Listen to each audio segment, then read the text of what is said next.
અમારા પ્રોફેસર કહેતા કે children are not small adults. એટલેટ્સ તો મોટાનું અને નાનાનું ભણવાનું અલગ છે. અમારે MBBS કર્યા પછી 3 થી 5 વર્ષનું બાળકોનું ભણવાનું હોય છે. હવે એક ફાધર આવ્યા, એને કીધું કે સાહેબ 3 મહિનાનું છોકરું છે, આટલી બધી ગરમી છે, સાહેબ એને દૂધની ભેગું થોડું પાણી આપવું.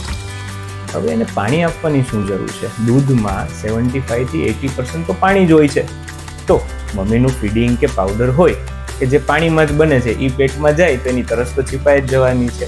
હવે તમે પાણી આપો અને કેલેરી વગરના ખોરાકથી એનું પેટ ભરી દો તો બાળકને કેલેરી ના મળે, બાળકનો વિકાસ ના થાય અને બાળક ભૂખ પણ ન લાગે, એટલે બાળકનું વેઇટ ગેઇન પણ ના થાય. બીજી વસ્તુ કે અમુક વખત કહેતા હોય છે કે સાહેબ મારા બાળકને કોન્સ્ટિપેશન એટલે કે કબજિયાત બહુ રહે છે. હવે કબજિયાત નાના બાળકની દિવસો નહીં પણ કન્સિસ્ટન્સીથી ખબર પાડવી. ક્યારેક બાળક 4 દિવસ સુધી પોટી ના કરે અને ચોથા દિવસે સેમી સોલિડ વોટરી સ્ટૂલ કરે, એનો મતલબ કે એને કબજિયાત નથી.